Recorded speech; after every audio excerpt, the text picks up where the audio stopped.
hello guys ल हामी आज फेरि अब अर्को यात्राको लागि बाहिर निस्किँदैछौँ ल यता हुनुहुन्छ यहाँ कहाँ जान लागेर हामी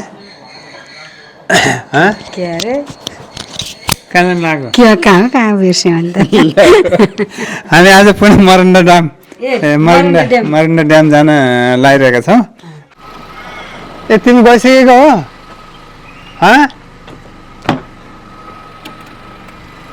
ए सडिसकेछ नि त मान्छे त ल छोरा बाबु भयो अनि मरन्डा ड्यामको पछाडि भ्यू देखेको छ ठुलो ड्याम छ माथि चढेर त्यहाँभन्दा उता चाहिँ वाटर रिजर्भ छ अनि त्यहाँ गएर फेरि भिडियो बनाएर सबै अपलोड गर्नुहुन्छ उहाँले आजलाई माइक ह्यान्डओभर गरेर मैले बुवालाई ल त्यो ड्याममा पुगिसकेपछि यताबाट हामी अस्ति नै यताबाट गएको हो त्यो साइडबाट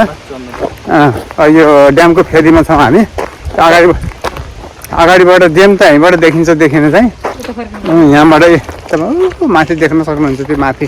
ड्याम यो बिचको चरबाट ड्याम देखियो त्यहाँ जाने हो तर बाटो चाहिँ यताबाट हो अब यो बाटो हामी माथि लाग्नेछौँ यति बेला हामी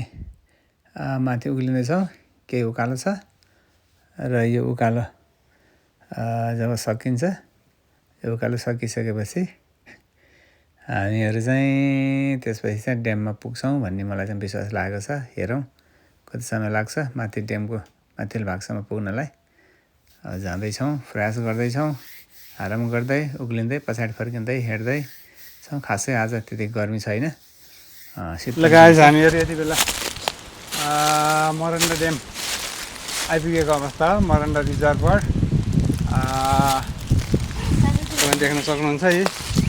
ड्यामको सुरुवात हो हामी तलबाट माथि उक्लिसकेको अवस्था हो हेलो गाइस ल हामी आइसकेका छौँ मरन्डा ड्याम आज बुवा मम्मी हामी तिनजना भएर रोशनी आज आउनु पाइन काममा चाहिँ हामी तिनजना चाहिँ घुम्न निक्ल्यौँ मरन्डा ड्याम राम्रो छ म देखाउँछु हजुरहरूलाई यता घुमाएर ल यो चाहिँ हो मरन्डा ड्याम पुरै यहाँ पानी जम्मा गरेर राख्छन् यहाँ एक साइडमा यस्तो हुन्छ पानी जम्मा गरेर राखेको यतातिर यस्तो पहाडहरू छन् अनि अर्को साइडमा चाहिँ फेरि पुरै यस्तो खाल्टो छ फेरि पुरै तलसम्म केही छैन यसरी चाहिँ पानी गइरहेदेखि यहाँसम्म चाहिँ बाँध बाँधेर यति हाइटमा निकालेको तल जुन गइरहेछ त्यो गइरहेबाट पर्खाल बनाएर यो गाडी चल्ने बाटो बराबरको पर्खाल बनाएर यति माथि ल्याएर चाहिँ यस्तो बाटो बनाएर अनि चाहिँ यो तपाईँको पानी चाहिँ थुनेर राखेको छेकेर थुनेर अनि त्यो पानीलाई आवश्यकताभन्दा बढी पानी चाहिँ तल चुइने जति पानी बढी भयो भने तल चुइने नत्र नचुइने किसिमले यतैबाट पानी चाहिँ अर्कोतिर डाइभर्ट गरेर चाहिँ लगेर त्यो पानी चाहिँ मेल गर्नको लागि खानेपानीको लागि चाहिँ प्रयोग गरिनुपर्छ यो पानी चाहिँ त्यसको लागि यहाँ कलेक्सन गरेर तिनैतिर पहाड छ बिचमा यो ड्यामले छेकेर पानी कलेक्सन गरेर राखिएको ठाउँ रहेछ यो चाहिँ ल रमाइलो लागिरहेको छ यो तालको पानी चाहिँ हामी मेलबर्नवासीहरूले खाने पानी रहेछ शुद्ध पानी रहेछ यसलाई प्युरिफाई गरेर अनि हामीहरूलाई खानको लागि वितरण गर्ने रहेछ यहाँ ठुलो ड्याम बाँधेर तल एक थोपा पनि पानी जान नदिइकन यसरी कस्तो राम्रोसँग सदुपयोग गरेको रहेछ यहाँ हेर्न आउँदा सबै हराभरा नेपालको जस्तै डाँडाकाँडा यसो झलक यति बेला हामी अब माथिबाट ड्यामबाट तल झर्दै गरेको अवस्था हो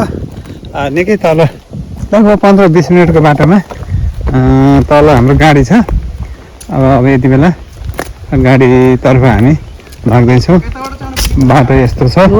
पिच चाहिँ गरिएको छ तर जङ्गलभित्रको बाटो भएको कारणले अलिक फोहोर छ अब हामी फर्केर लगभग गाडीमा आइपुगेका छौँ अब गाडी चढेर हाम्रो यात्रा पुनः घरतर्फ हुनेछ ल हो र आजको यात्रा मरन्डा ड्यामको घुमाइ लगभग अब अन्त भएको अवस्था हो ल